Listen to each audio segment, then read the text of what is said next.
El siguiente mensaje se titula ¿Cuáles son las obras de Dios? Predicado por el hermano William Marion Branham un día 4 de abril del año 1959 en Los Ángeles, California, Estados Unidos. Este mensaje dice así.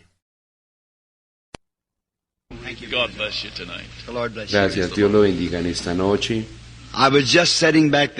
Yo estaba sentado allí atrás, disfrutando del mensaje, quizás también como ustedes, hablando a nuestro hermano, escuchando hablar a nuestro hermano de las obras del Espíritu Santo. Yo amo escuchar de él y eso es lo que yo creo. Le escuché anunciar que darían tarjetas de oración mañana. Será como a las entre 6 y 7 de la noche para aquellos quienes desean la oración. Vengan y obtengan una tarjeta de oración, así como podemos alinear a la gente una por una. Eso hace algo. Una persona cuando consiguen una tarjeta de oración está a punto. Yo supongo que el 80% está nada ahí mismo al momento de que toman esa tarjeta en su mano, solo algo que hay que aferrarse. El hermano Bosworth me dijo en una ocasión, y él dijo, él estaba repartiendo las tarjetas por mí, y él un poco difícil para un ministro hace eso. Ustedes saben porque tienen muchos amigos. Y él dijo, cuando una da una tarjeta, continuó, ahí mismo el 80% ya están sanos. Ellos ya están como nuevos al momento que toman esa tarjeta. Y me hace recordar una ocasión, creo que allá en Georgia había una damita, el auditorio estaba repleto, y esta mujercita estaba sentada en la primera fila, una típica madrecita sureña. Ella se compadeció de una mujercita caminando alrededor con un bebito en brazos, y no había, y aún de pie, y apenas había espacio. Así que ella pensó que esa era la razón por la que se sentía lástima por la mujercita. Así que ella dijo que el Espíritu Santo le dijo, anda, ora por el bebé. O respondió ella, lo que sea que me haya hablado, yo no oraré por el bebé. Esa madre tiene una tarjeta que acaba de recibir. El hermano Branham estará orando por el bebé esta noche si la llama a la línea de oración. Así que dijo, yo no oraré por ese bebé, y el Espíritu Santo le había dicho, ve y ora por ese bebé. Y eso se mantuvo en su corazón, de modo que ella no pudo evadir esa convicción. Así que después de un rato ella pensó, yo le daré a ella mi silla para que ella se siente, y de eso le dará a ella una oportunidad para que pronto ella se ore por ella. Y usted debe siempre obedecer lo que el Espíritu Santo le diga. Puede que quizás usted no entienda por qué, pero hágalo de todos modos. Si es el Espíritu Santo, Dios siempre está correcto. Así que entonces, cuando la mujercita volvió a pasar, ella se levantó y dijo, hermana, perdóneme. Prosiguió, veo que tiene a su pequeño enfermo, y ella dijo, sí, está muy grave, me olvida que era lo que estaba mal con él en este momento. Ella dijo, está muy enfermo, y añadió, y lo hemos traído por si acaso, tal vez el hermano Branham ora por él. Dijo, veo que usted tiene una tarjeta de oración. Ella respondió, sí, espero que esta noche será llamado en la línea de oración. Y ella dijo, querida, me daría, viendo que usted es cristiana, me daría la oportunidad de aliviar mi alma de una carga que el Espíritu Santo ha colocado sobre mí. Y ella dijo, pues adelante, ¿qué es? Y dijo, el Espíritu Santo quiere que ore por el bebé. Dijo, ¿le molestaría si oro por él solo para sacar eso de mi mente? Dijo, le he observado casi por media hora. Añadió, y si me permite hacerlo, le daré mi asiento a ella. Dijo, pues usted no tiene que darme su asiento, querida. Dijo, seguro, ore por mi bebé. Y la madrecita puso sus manos sobre el bebito y dijo una oración sencilla, le cedió su asiento y subió al balcón, bueno, y quizás algo así como 2 o 3 arriba, y estaba un caballero ahí quien había visto a la dama y le dijo, siéntese aquí. Bien, como 5 o 10 minutos después yo entré y prediqué unos momentos y yo dije, ahora llamaremos las tarjetas de oración y dije, bien, anoche llamamos desde cierto lugar, esta noche llamaremos de algún otro lugar. Así que donde sea que el Señor me dirija, la mayoría de ustedes están familiarizados con las reuniones y ahí es desde donde llamo. Y sucedió que la madrecita se puso muy feliz porque su bebé era como el segundo o el tercero en la línea, así que mientras ella subía a la plataforma para oración, claro, la única manera en que lo obtengo es por la cinta, ven, porque es una visión. Digo, después de que se termina, así es como lo entiendo. Entonces, el Espíritu Santo dijo a la damita, le dijo quién era, y dijo, usted tiene al bebé aquí por cierta cosa, y ella dijo, eso es correcto, pero dijo, el bebé ya ha sido sanado, la bendición está sobre él. Hubo una cierta mujer quien tiene un cierto color de cabello y usa un vestido a cuadros, dijo, esa es ella sentada allá arriba en el balcón, justo ahí, el Señor acaba de sanar al bebé. Pueden ver cómo el Espíritu Santo trabaja. Esa mujer pensó que porque yo era el evangelista bueno, que yo tenía los poderes para operar la sanidad y que debía ser yo. Pero vean, yo no podría haber tenido la compasión por el pequeño como esa madre, y el Espíritu Santo no me eligió a mí para orar por el bebé, Él eligió a la madrecita para orar por él. Y Dios honró y sanó al bebé y quedó totalmente sano. Recibimos el testimonio. Vean, vale la pena obedecer lo que el Espíritu Santo dice que hagámoslo rápidamente. Ahora, he escuchado al hermano Duplessis que ellos no han repartido tarjetas de oración todavía, pero en parte yo puedo explicarlo de modo que cuando iniciemos el servicio, ustedes sabrán qué hacer y todo al respecto. Antes de eso, para mi parte del servicio voy a vigilar el reloj y no los retendré demasiado, y solo inclinemos nuestras cabezas un momento para orar. Señor, estamos muy agradecidos contigo por el privilegio de que hemos venido en el nombre de tu Hijo, el Señor Jesús, y estamos confiados que tú oyes nuestra oración porque creemos eso que Él dijo, y todo lo que pidierais al Padre en mi nombre lo haré. Señor, esa es la verdad.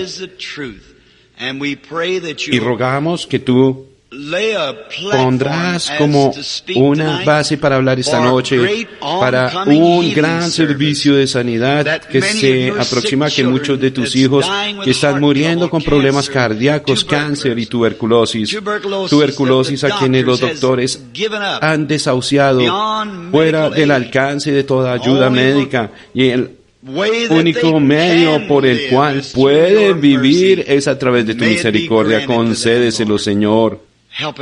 Ayúdanos mientras leemos la palabra, que el Espíritu Santo la arraigue en nuestros corazones profundamente, porque lo pedimos en el nombre de Jesús. Amén.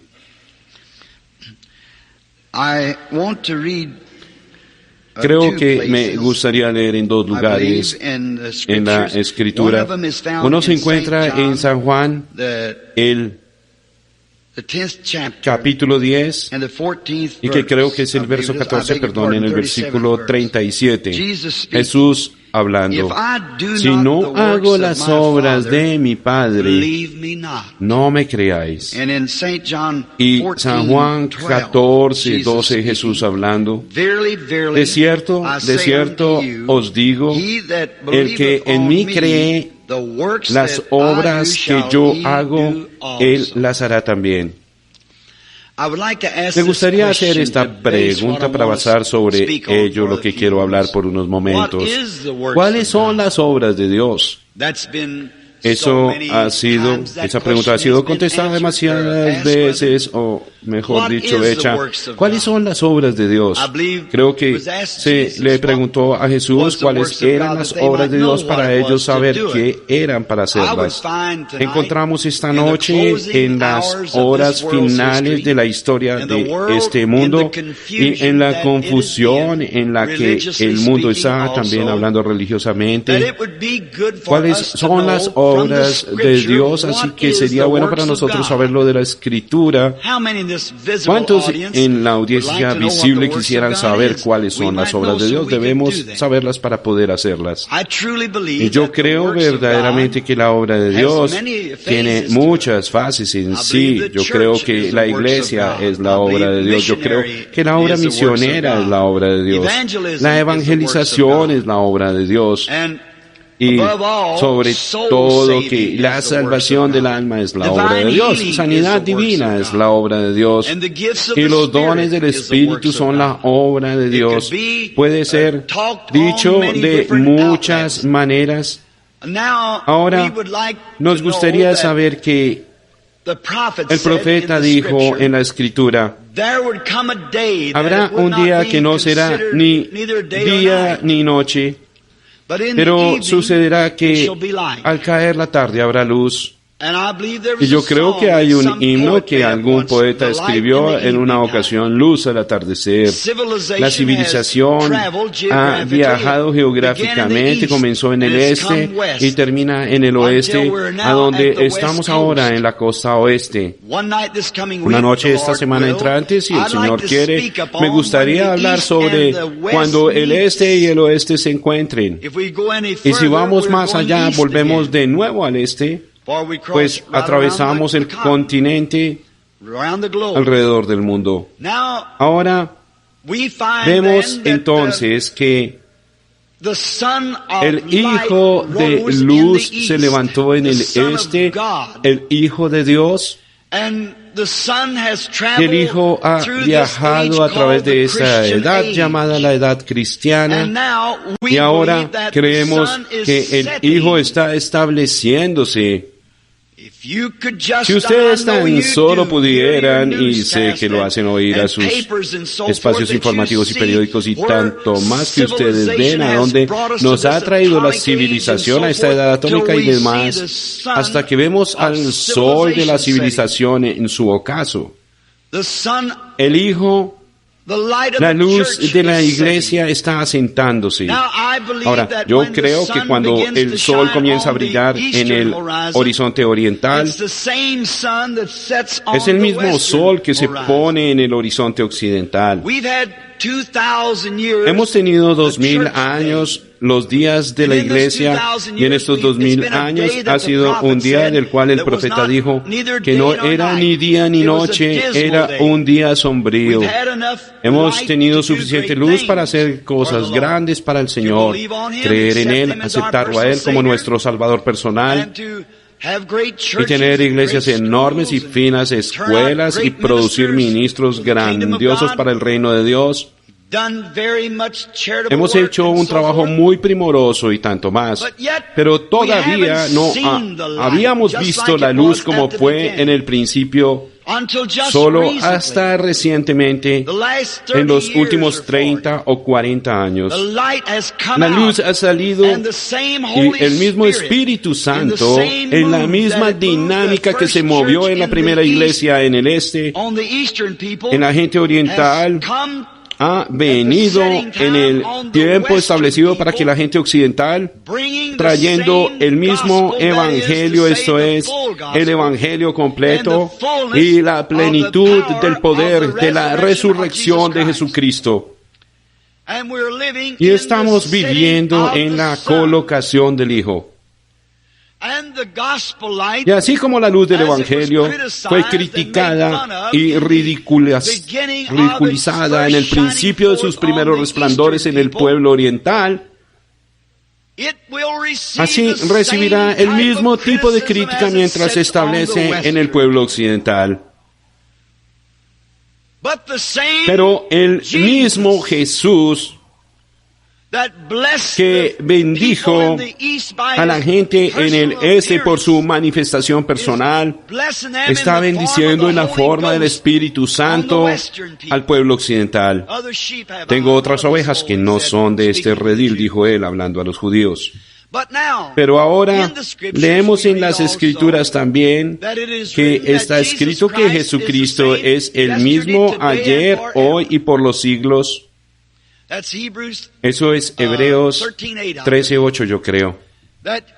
que Cristo es el mismo, entonces si Él es el mismo Jesús que estuvo en Galilea, y entonces Él está aquí en la figura del Espíritu Santo en California, Él tiene que ser el mismo en principio, el mismo en poder, el mismo en actitud, exactamente el mismo Jesús. Si Él es el mismo, Él está trabajando en forma espiritual únicamente a través de una iglesia o un grupo de creyentes, manifestándose a sí mismo de la misma manera que lo hizo a través de un cuerpo, Dios manifestado en carne en el Hijo llamado Jesús. Y Él es el mismo Dios, estaba en su Hijo, Jesús, manifestándose Él mismo al mundo en aquel tiempo, lo que Él era, pero ahora Él es por su muerte, entierro y resurrección, y nuestra justificación al creerlo. Él se manifiesta a sí mismo a nosotros en carne humana, nuestra carne, a través del Espíritu Santo, mientras nos rendimos nosotros mismos a ese Espíritu Santo. Ahora ahí está la cosa, saber cómo rendirnos a nosotros mismos. Y algunas personas están habituados a la iglesia, algunos pueden rendirse a sí mismos a la predicación, otros pueden rendirse a la enseñanza fácilmente, otros a la profecía, y otros se rinden a cualquier otro don. Por tanto, todos los dones no serán el mismo, no eran el mismo. Allá, Pablo dijo que no lo eran, pero cada hombre es llamado y colocado en la iglesia para un propósito, y ustedes descubrirán en qué Dios los puede usar mejor, y cuando se someta a sí mismo a ese oficio, Él será exitoso. Perdónenme. Mi dedo jamás podría tomar el lugar de mi oreja, no importa cuánto tratara. Tampoco mi boca podría tomar el lugar de mis ojos. Pero cada miembro conoce lo que puede hacer, y todos ellos bien coordinados hacen al cuerpo moverse. Si esa iglesia tan solo pudiera ver si ustedes tan solo pudieran ver lo que requiere coordinación, requiere cooperación de todo el cuerpo de Cristo. Ustedes metodistas, bautistas, católicos, pentecostales, lo que ustedes sean, estamos divididos en formas de denominación, pero en espíritu y en corazón y en principios nunca debiéramos estar divididos, siempre debemos estar unidos. Hombres podrían diferir conmigo, casi todos ellos lo hacen, pero eso no me detiene el amor por el hermano. Él hace lo mejor que puede y Dios quizá quiere que Él lo haga. Y si Él quiere que lo haga de esa manera, está bien.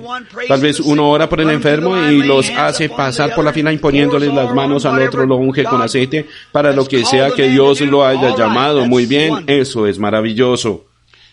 Ahora, si nosotros podemos ver lo que fue Jesús cuando estuvo en Galilea, entonces si Él está en Los Ángeles esta noche, Él hará y actuará y será como Él fue allá, o sería un Jesús diferente de lo que Él entonces fue.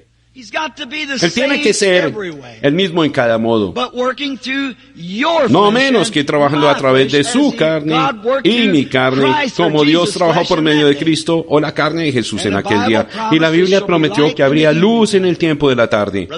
El hermano Duplessis dijo en su mensaje hace unos momentos que más tarde en la semana que él apuntaría a la Escritura a eso.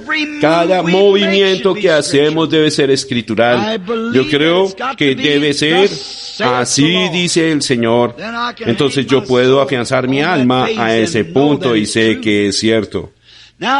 Ahora, si podemos ver cuáles fueron las obras de Dios ayer para manifestar a Jesucristo, entonces debemos ver cuál es su manifestación. Hoy debe de ser como fue entonces. Ahora, lo primero para preservar y ahorrar mi tiempo, Jesús nunca reclamó ser un sanador divino. Todos estamos conscientes de ello. Jesús dijo, el Hijo nada puede hacer por sí mismo, pero lo que ve hacer al Padre. San Juan 5:19. Cuando Él atravesó el estanque de Betesda, O pasó por ahí, había una multitud enorme de personas cojos, ciegos, paralíticos, encorvados y lisiados, esperando por el movimiento del agua. Y aquí venía Jesús entre esa gente, pasando al cojo, al paralítico, al ciego, al lisiado, y va a un hombre yaciendo en un lecho. ¿Saben algunos de ustedes lo que es un lecho? Bien. Es algo como... Yo crecí con uno. Es como la sábana que se pone en la puerta cuando hace frío. Yo soy un sureño y así que eso es lo que yo llamaría un lecho. Ellos los dejaban yacer ahí. Y vean, Jesús pasando toda esa multitud lleno de compasión vino a ese solo hombre y le dijo: ¿quieres ser sano? Y él dijo: no tengo quien me meta en el agua. Ahora, él no estaba lisiado, ciego o tullido. Él tenía una enfermedad de retraso, él la había tenido por 38 años, no lo iba a matar. Así que él dijo: no tengo quien me meta en el estanque, y entre tanto que yo voy, otro desciende antes que yo. Y Jesús, sabiéndolo, andaba en su búsqueda. El Padre le había mostrado a dónde Él estaba, cómo era su apariencia. De cierto os digo, no puede el Hijo hacer nada por sí mismo, sino lo que ve hacer al Padre. Porque todo lo que el Padre hace, también lo hace el Hijo igualmente. Y Él había visto al hombre y supo que él cumplía con la descripción, y Él dijo: levántate y toma tu lecho y vete a tu casa. Y se fue de la multitud. Él fue después cuestionado. ¿Cuán cuestionado sería él si él hiciera eso hoy en Los Ángeles? ¿Qué sucedería si él hiciera semejante cosa hoy? Pero ese fue Jesús ayer. Tendría que ser Jesús hoy si Él es el mismo hoy. Pero notemos qué es lo que Él hizo al hacer su señal mesiánica. Ahora, sanar al enfermo no fue la señal del Mesías exactamente. Cualquiera lo sabe. Sanar al enfermo no es la señal del Mesías, pues los profetas sanaron enfermos años antes de la venida del Mesías. Y este día postrero, sanar al enfermo en este gran avivamiento de sanidad divina no es una de las señales sobresalientes de la venida de Jesús, pues hemos tenido sanidad divina a través de 2000 años, desde la partida del Mesías en Pentecostés, en Jerusalén, y en su venida otra vez. Pero hubo una señal que fue la señal mesiánica y del fin de la edad.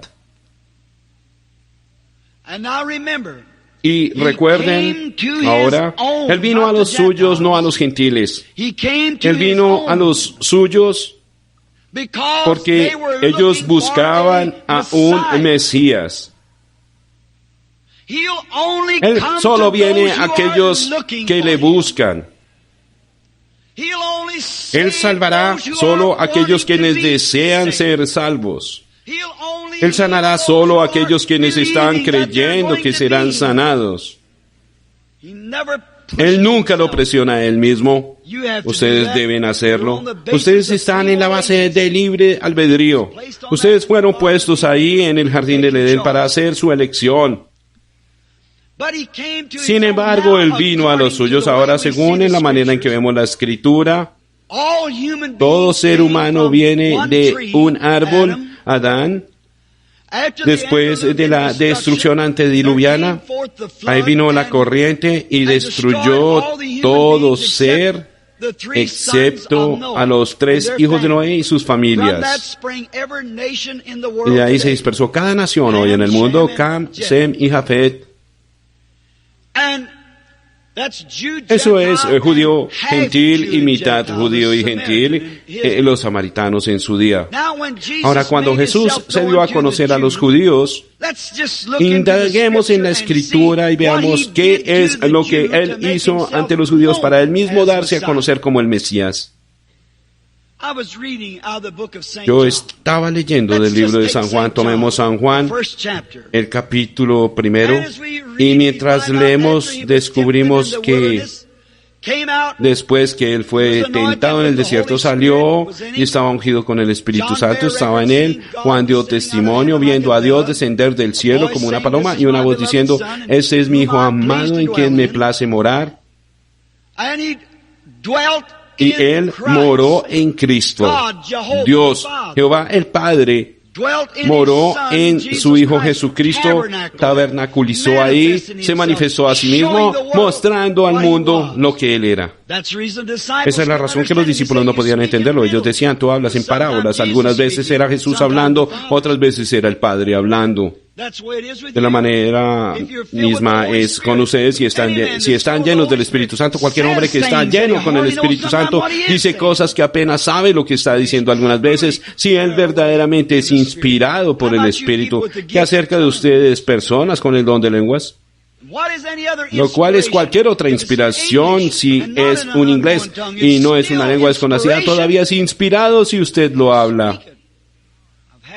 Yo he tenido veces que yo estaba tan inspirado por el Espíritu que yo decía cosas y escribía cosas que ni siquiera sabía que lo había hecho. Ustedes también, sin duda. Eso es la obra del Espíritu. Ahora, nos fijaremos cómo Jesús se manifestó a sí mismo. En San Juan, el primer capítulo, mientras continuamos, encontramos que había un hombre llamado Simón Pedro, lo llamamos así. Su primer nombre fue Simón, entonces Jesús le dio el nombre de Pedro. Y él vino a Jesús siendo él un hombre ignorante. El Señor sabía que él era ignorante. Y la Escritura dice que él era del vulgo y sin letras. Ni siquiera podía firmar su propio nombre, quizás él era un pescador. Y su hermano lo había encontrado y le dijo: ven y mira lo que hemos encontrado, o a quien hemos encontrado. Y en cuanto contactó con este hombre quien reclamaba ser el Mesías, tan pronto lo vio, él dijo: tu nombre es Simón y tú eres el hijo de Jonás. ¿Qué era lo que él estaba diciendo a Pedro? Que Pedro era la cabeza de la iglesia. Él le estaba diciendo que él sabía más allá de toda sombra de duda que ese era el Mesías. Y me pregunto lo que él pensó ese pescador ignorante cuando él supo que Jesús no lo conocía. Y él le dijo quién él era y cuál era el nombre de su padre. Eso lo asombró. Uno parado cerca, un converso llamado Felipe, él lo capta. Esto continúa en el primer capítulo. Él rodea la montaña para buscar a su amigo Natanael, un cristiano creyente muy leal o creyente ortodoxo. Y debió haberle encontrado bajo un árbol orando. Y él le dijo: ven y mira a quien hemos encontrado, a Jesús de Nazaret, el hijo de José. Bueno, por supuesto, este hombre, siendo un buen hombre, que no era sacudido por cualquier viento de doctrina, yo le admiro. Él dijo: ahora, de Nazaret puede salir algo de bueno. Y yo pienso que Felipe le dio la mejor respuesta que alguien pudiera darle: ven y ve. No se quede en casa y critique, venga e indague y vea si es correcto. Indague por la Escritura. Pues ellos creían que habría de levantarse un Dios profeta. ¿Lo creen ustedes? Moisés dijo: el Señor vuestro Dios os levantará un profeta como yo. Y ellos sabían que cuando este Mesías viniera, que él sería un vidente, un profeta. Y por consiguiente no hay duda de que Felipe pudo haberle dicho, mientras iba a encontrarse con Jesús: bueno, ¿conoces tú a ese pescador anciano, analfabeta llamado Simón? Pues tan pronto como él llegó a su presencia, él supo quién era él. Y él dijo: bueno, ¿cómo puede conocerme este hombre? Y eso prueba que él es el Dios profeta. Él es aquel de quien Moisés habló. Lo hemos encontrado, aquel de quien Moisés y la ley hablaron. Ven, mira por ti mismo. Eso está bien. Yo amo eso. No se quede en casa y critique, solamente venga y vea si ello significa la diferencia entre muerte y vida. Si no está correcto, no lo crea. Si está correcto, créalo. Alinéese con eso. Eso es lo que he tratado de decirle al pueblo. Si Cristo es Cristo, si estas bendiciones del Espíritu Santo son de Dios, alinéese con ello con todo lo que podamos y sigamos su liderazgo. Y si no es así, déjelo quieto. Se probará a sí mismo conforme a la palabra, porque toda planta que Dios no ha sembrado será desarraigada. Así dice la Escritura. Ahora nosotros encontramos este tipo de condición crítica que Felipe había tomado, o Natanael había tomado después de lo que su amigo le dijo, porque yo pienso que él le dijo algo como esto. Ahora, Natanael o Felipe, yo siempre te he conocido como un buen hombre de visión, y vienes a decirme que el Mesías sale de Nazaret, porque el Mesías no saldrá de Nazaret, saldrá de Belén. Ahora, vienes a decirme semejante cosa. Bueno, dijo él, no comiences a criticar. Quizás no lo entiendes del todo. Solo ven, obsérvalo. No me sorprendería si él supiera quién eres cuando lo encontremos. Y ellos llegaron enfrente a donde Jesús oraba. Ellos debieron venir en la línea de oración ante él. No lo sé. Pero cuando él llegó ante Jesús para verlo por primera vez, Jesús dijo, he aquí un israelita en quien no hay engaño. Pues ustedes dirían seguro, él vestía como ellos. Todos los orientales visten igual. Él pudo haber sido griego, él pudo haber sido un egipcio, él pudo haber sido de cualquiera de esos pueblos orientales. Todos ellos usaban manto y turbantes similares y barba. Pero Jesús supo que él era un creyente, un israelita. Él pudo haber sido un hipócrita, él pudo haber sido un incrédulo. Pero Jesús dijo, un israelita en quien no hay engaño. No hay duda de lo que Felipe le había instruido en el culto de enseñanza cerca de 15 millas al otro lado de la montaña. Él le había instruido en la Escritura, él estaba preparado. Es por eso que el hermano Duplessis está aquí, para tratar de instruir. Le escuché decir que él ha tenido reuniones por todos lados en 10 años. Un hombre honorable en cuya palabra pueden tener confianza. Él no empleará sus palabras, será la palabra de Dios. Pero al instruir a la gente, de modo que ellos y ustedes oirán lo que él tiene que decir. El hermano Duplessis y yo nunca antes habíamos trabajado juntos de esta manera. Pero le escuché decir, y yo ni siquiera sabía por cuánto tiempo él había estado envuelto en las reuniones. Yo nunca me doy cuenta, la gente viene y va, pero aprendí a amarlo y supe que él era un hombre bueno con una reputación muy buena entre las iglesias alrededor del mundo. Y probablemente Felipe le dio a él un estudio bíblico, y cuando él se paró en la presencia de Jesús con Natanael, él dijo, he aquí un israelita en quien no hay engaño, y eso lo asombró. Y él dijo, ese debe ser el Dios profeta de quien habló Moisés, porque él será un profeta, pero él será el Dios profeta. Así que dijo, Rabí, ¿de dónde me conoces? En otras palabras, tú nunca me has visto. ¿Cómo puedes saber algo acerca de mí? Y Jesús se volteó y dijo, antes que Felipe te llamara cuando estabas debajo de la higuera, te vi. Eso lo concluyó. Él dijo, Rabí, tú eres el Rey de Israel, tú eres el Hijo de Dios. Ese fue Jesús ayer. Y la señal del Mesías ayer tiene que ser la señal del Mesías hoy. Hubo algunos que se pararon por ahí, claro está, quienes no lo creyeron. Hombres eruditos muy finos, rabinos, doctores de la ley, hombres grandes, hombres santos, a quienes ustedes no podrían señalar algo errado en sus vidas, y si lo hubiera, ellos serían apedreados. Ellos venían por un linaje sacerdotal por cientos de años. Conocían toda la ley. Conocer la Biblia es una cosa y conocer al autor de la Biblia es otra cosa. No es porque usted conozca la Biblia que usted tiene vida eterna, más el conocerlo a Él. El conocerlo a Él, usted tiene vida eterna. Quizás usted no sepa una palabra de su Biblia, pero si usted lo conoce a Él, en el poder de su resurrección, eso es vida eterna. Ahora nos damos cuenta cuán peculiar era. Tan pronto como él reconoció eso, ese hebreo genuino se postró ante él, y que esa era la señal del Mesías. Esa es la manera en que los verdaderos creyentes judíos siempre hicieron. Pero estaban aquellos judíos por ahí quienes pensaban que ellos eran verdaderos creyentes, reclamaban serlo.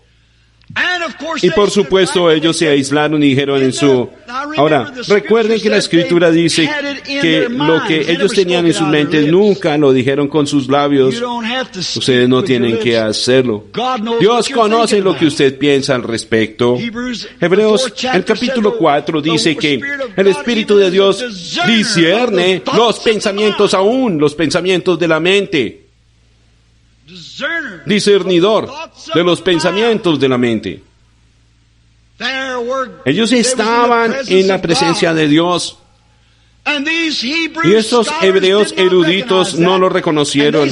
Y ellos decían en sus corazones, este hombre es un adivino o un Belcebú, que significa un diablo. La adivinación es del diablo. Todas esas obras oscuras son del diablo, adivinación y lectores de la mente, telépatas y todo eso es del diablo. No predican el Evangelio, la salvación de las almas. El fruto de ese espíritu prueba lo que son. Jesús dijo, por sus frutos los conoceréis. ¿Acaso Janes y Jambres no resistieron a Moisés? Ahí estaban, y Moisés llevó a cabo las órdenes exactamente como Dios se lo había dicho. ¿No tiró acaso la vara y se convirtió en serpiente? Y ahí Janes y Jambres tiraron sus varas y se convirtieron en serpientes. ¿No dice la Biblia que esos mismos espíritus vendrían a la escena en los días postreros? No me sorprende que nuestros periódicos estén publicando toda esta telepatía y dimensiones y demás. Es el diablo levantándose. Pero Dios protegerá a su iglesia porque vendrá el enemigo como río, mas el Espíritu de Dios levantará bandera contra él. Eso es correcto. Mis ovejas conocen mi voz. Miren los frutos. Muchos de ellos infieles, incrédulos. ¿Qué es lo que hacen? No predican el Evangelio, no oran por los enfermos y así sucesivamente. No pretenden vivir bien. Más bien se trata de una persona muerta o algo, algún poder. Y los periódicos lo propagan por todo el país. Mas Jesucristo viene a la escena con su poder y hacen burla de ello. ¿Cómo escaparemos de la ira que viene sobre la tierra? Si Dios permite que estos Estados Unidos se burlen con su iniquidad, Él está obligado a levantar a Sodoma y Gomorra y pedirles perdón por quemarlas. Eso es correcto. Él es justo y honesto, verdadero.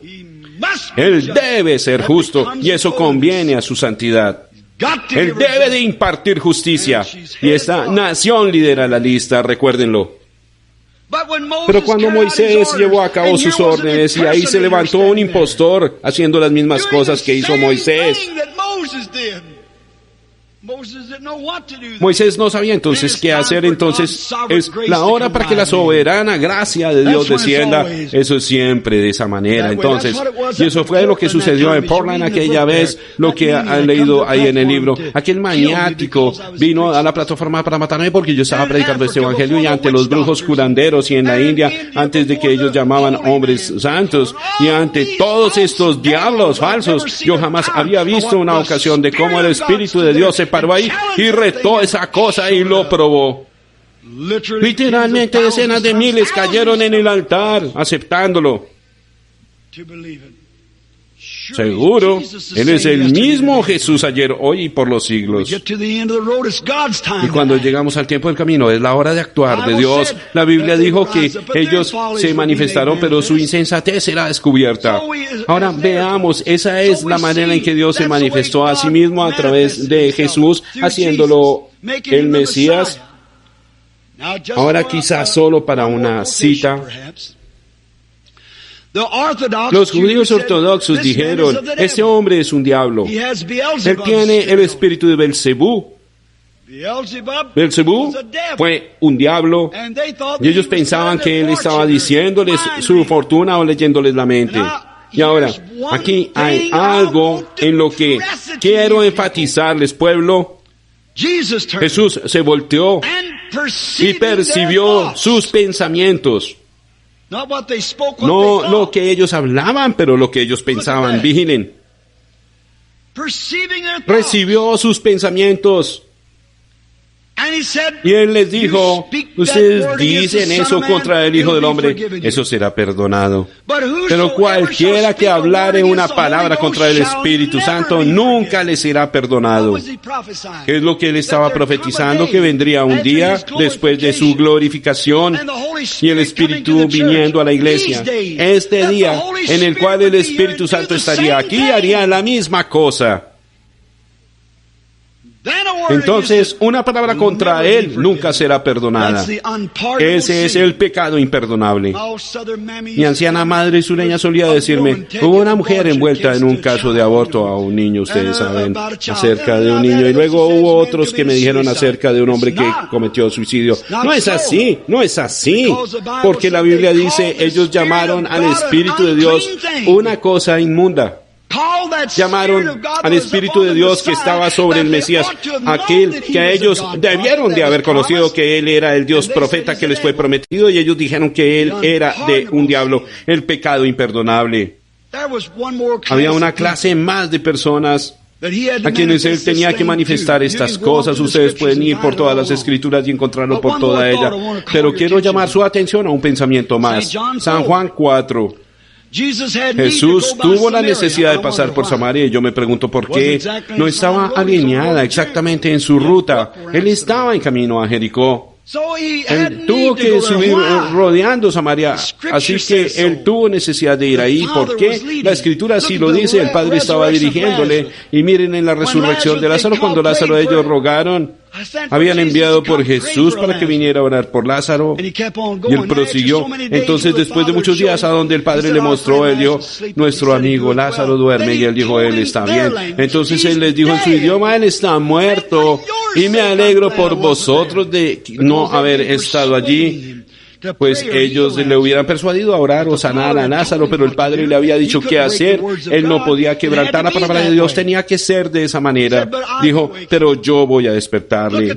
Obsérvenlo en la tumba, Padre, te doy gracias porque siempre me escuchas, pero lo dije por causa de la multitud que está alrededor.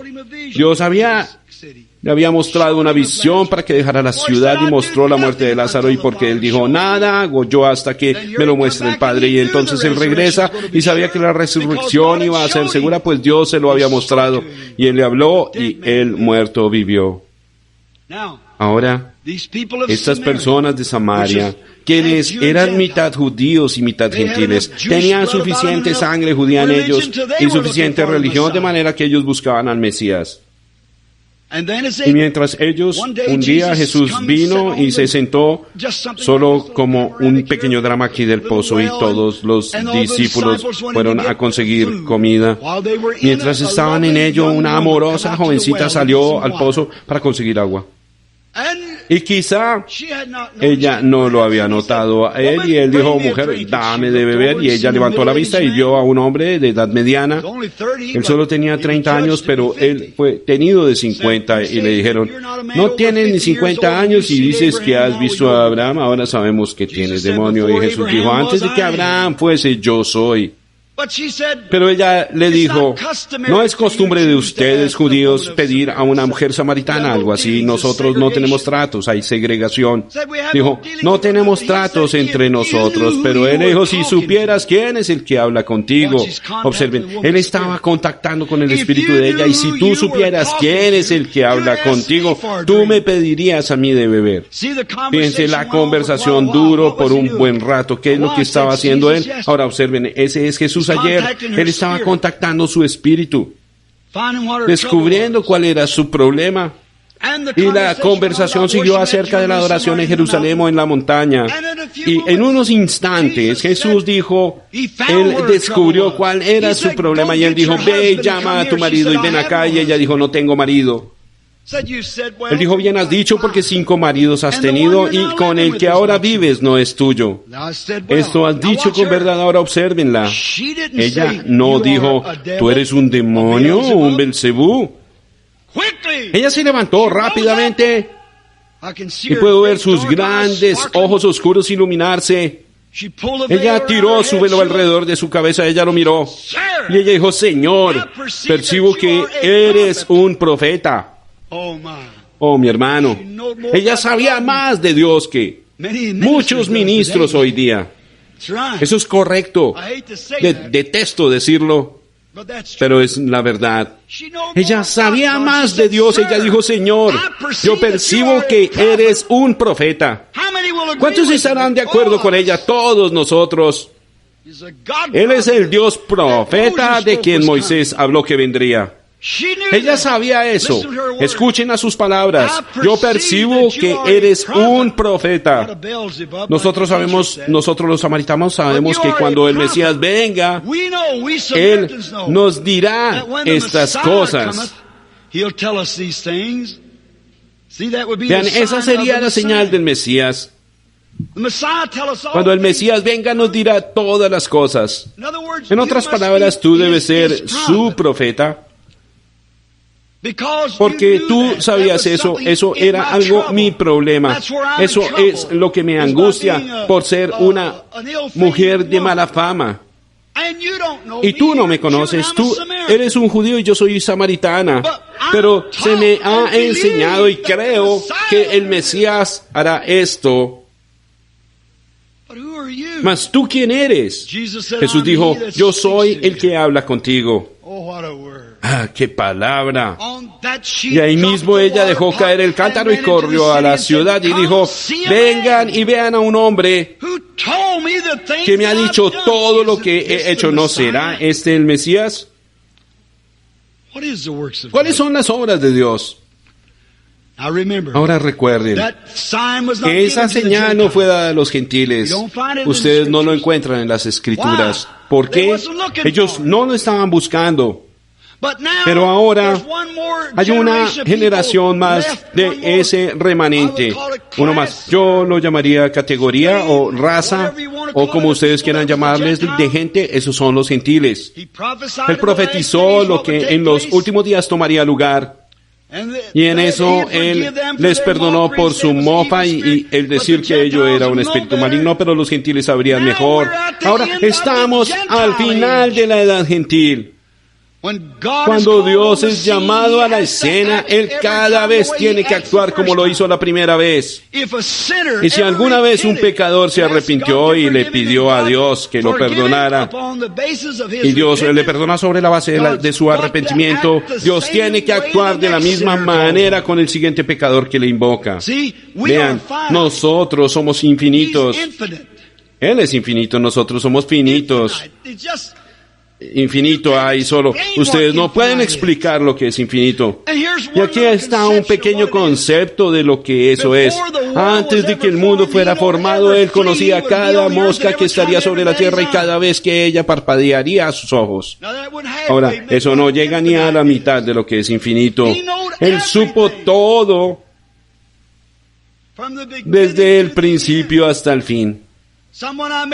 Le hice énfasis a alguien en eso y ellos dijeron, ¿por qué Él permitió el pecado? Entonces, el pecado obra para su propósito. El Dios habita toda la gloria suprema. Y si no hubiera habido un pecador, Él nunca hubiera sido un Salvador.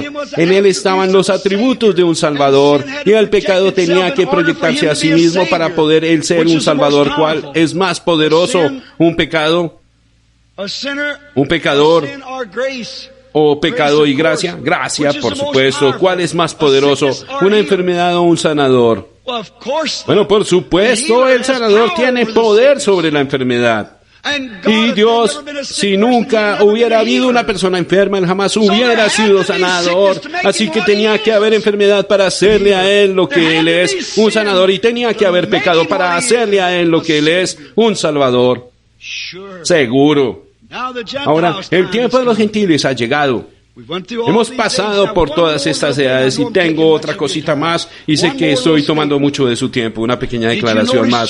¿Se fijaron justo antes del tiempo final de Sodoma y Gomorra? Me fijé en esta hermosa ciudad con todas las otras ciudades estaban plagadas con perversión hasta la coronilla, exactamente como fue en los días de Sodoma. Ustedes ven los periódicos y demás, y en los artículos que como eso va en aumento cada año, duplicándose por sí mismo, perversión. La señal del tiempo final. Esa es la manera en que era Sodoma. Pero poco antes, ahora, hay dos clases de gente aquí, tres clases. Siempre hay. Nunca dejen esos tres. Las matemáticas de la Escritura como Padre, Hijo, Espíritu Santo y demás, retengan esas matemáticas y si ustedes permanecen con ellas, harán el cuadro encajar en sí mismo como armar su rompecabezas. Ahora, allá abajo en Sodoma, estaba el pecador definido, quien no tenía una confesión, estaba Lot y su esposa y sus hijas, quienes tenían una confesión, y estaba Abraham, quien era el elegido. ¿Creen ustedes que hay un elegido? Elegido por la presciencia de Dios.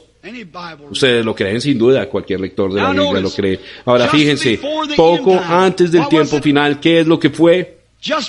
Justo antes que el fuego cayera, ellos tuvieron mensaje tras mensaje, advertencia tras advertencia por la predicación de Lot, y ese es el pastor Lot.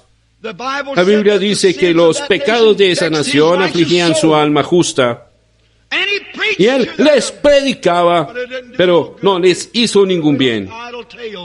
Ellos lo rechazaron como fábulas huecas, igual como lo hacen hoy día con el pastor. Ellos dijeron, es insensatez. Pero ahí descendieron del cielo tres hombres. Fíjense, uno de ellos se quedó y habló con Abraham. Dos de ellos, un moderno Billy Graham y demás, descendieron a Sodoma y predicaron en el avivamiento. Llamaron fuera a aquellos quienes fueron elegidos para ser sacados. Pero noten, uno permaneció con Abraham. Ahora, observemos el cuadro aquí ahora. Ellos continuaron y él dijo, encubriré yo a Abraham lo que voy a hacer, viendo que él es el heredero del mundo.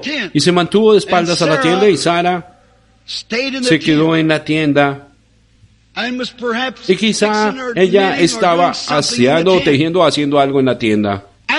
Y este hombre, en carne humana, siendo Dios, Abraham dijo que era Dios, lo llamó Elohim, el gran Jehová, pero él estaba en carne humana, comiendo carne del becerro y bebiendo la leche de la vaca, y comió un poco de mantequilla y pan de maíz. Él era un hombre, mas todavía era Dios. Pero Dios estaba mostrándole algo al elegido, a la iglesia de hoy, y les dio la señal del fin justo antes de la caída del fuego. Él tenía su espalda volteada y dijo a Abraham, como esto, tú has esperado 25 años por este bebé. Tú eres de 100 años de edad, Sara tiene 90, pero yo te visitaré el mes siguiente, según el tiempo de la vida. Y Sara adentro de la tienda, y la Biblia declara que el ángel tenía su espalda a la tienda. ¿Qué es un ángel? Un mensajero. Él tenía su espalda volteada. La Biblia declara que su espalda estaba volteada hacia la tienda. Y Sara estaba en la tienda, y cuando él dijo eso a Abraham, Sara hizo como riéndose de sí misma. Y él dijo, ¿por qué se rió Sara? ¿Qué clase de telepatía fue esa? ¿Por qué se rió Sara? Y ella dijo, no me reí. Él dijo, sí te reíste. Ella tenía miedo. Ella se preguntaba que ese fue más que un hombre que conocía con su espalda hacia la tienda, y ella de espaldas a las cortinas, y se rió. ¿Y cómo lo supo? Él tuvo que ser más que un hombre. Ese fue Dios manifestándose él mismo en carne humana. En unos momentos ellos ofrecieron un sacrificio y él desapareció de ellos. Ese era Dios. ¿Qué fue eso? La última señal que la iglesia elegida tuvo antes de la destrucción. Ahora, mantengan eso en mente. Los samaritanos, tan pronto como la señal fue dada a ellos salieron y le escucharon y le creyeron. Pasaron años. La iglesia gentil vino a la escena. Han sido 2000 años de iglesias y avivamientos y demás. Y ha sido maravilloso. Hace 42 años, cuando la señora McPherson y muchos de los grandes santos que vivieron en aquel día, cuando el Espíritu Santo fue derramado sobre la iglesia y grandes dones comenzaron a ser restaurados, tales como lenguas desconocidas e interpretaciones, grandes servicios de sanidad y ángeles cantando en los templos y demás. Fue maravilloso. Pero ahora estamos al final. Hoy es casi 50 años desde entonces. Ahora, ¿es el mismo ayer, hoy y por los siglos? ¿Conoce a Él los secretos del corazón? ¿Va Él a mantener su palabra todavía? Y el Dios se dio a conocer a sí mismo a través de Jesús como el Mesías por medio de esa señal. Él sería injusto y darles algo a ellos que no nos daría a nosotros. Y si Él no se manifiesta a sí mismo en la misma manera la iglesia hoy, y si Él lo hizo con los judíos y samaritanos, Él está obligado por su santidad y por su justicia a manifestarse el mismo final de esta edad, porque estamos viviendo en el cierre del día de la dispensación cristiana. Oremos. Señor, gran Dios de los cielos y la tierra, quien hizo todas las cosas por medio de Jesucristo, tu Hijo, perdónanos, oh Señor, de nuestros pecados y nuestras faltas. Y cuando hablamos de pecado, Señor, tú sabes que solo hay un pecado, y eso es el pecado de incredulidad, porque el que no cree ya ha sido condenado. No importa cuán justo Él sea o cuánto haya hecho o qué hayamos hecho, no hace ninguna diferencia, tenemos que creerlo. Y yo oro, Dios, que tú infundirás en nuestros corazones el poder de Jesús resucitado. No seamos esa clase de gente que irán tras un don. No seamos la clase de personas como nos lo expresó esta noche el hermano Duplessis. Piensan que quien trae el mensaje tiene algo más en el asunto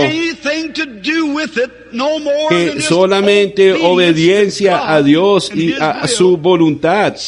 Alguien tiene que hacerlo.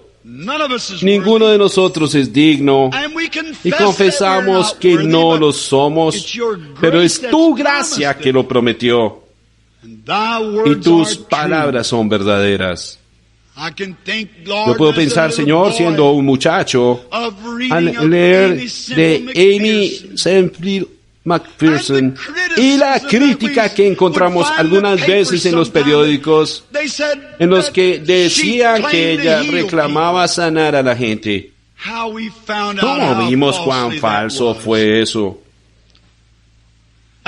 Y leímos al respecto, y hemos escuchado de los sobresalientes del Dr. Price y F. Bosworth y de los grandes santos quienes vivieron antes de hoy. Todos ellos vieron y profetizaron del día venidero, cuando la iglesia recibiría su manifestación de la presencia de su Salvador entre ellos, en una forma más extraordinaria de como ellos lo recibieron. Oh Señor, óyeme y responde a mi humilde clamor, mientras te ruego, Señor, que hombres y mujeres aquí y en todas partes, y aquellos que vendrán, que no piensen ellos que esto se trata de un simple mortal, pero que ellos se den cuenta que esto es la promesa de Dios, de que Jesús sería manifestado a esta edad gentil. igual como lo hizo con los judíos y samaritanos. Pues hemos dicho que Él es soberano y cuando Él actúa, Él debe actuar cada vez de la misma manera. Nos damos cuenta, oh Señor, que siendo finitos nosotros podemos prometer y fallar en cumplirlo. Pero tú, oh Dios, no puedes prometer y no poder cumplir, pues tú eres Dios. Tú eres infinito y conoces todas las cosas. Y oramos que el Espíritu Santo unja a la gente de tal manera en este templo Angelus y que aquellos quienes entrarán y que habrá un avivamiento a la moda antigua del derramamiento del Espíritu Santo que estremecerá este lugar y que metodistas, bautistas, presbiterianos y toda iglesia del Dios viviente reciba los beneficios y que venga un avivamiento a través de toda esta costa oeste que causará literalmente a decenas de miles venir al Señor Jesús.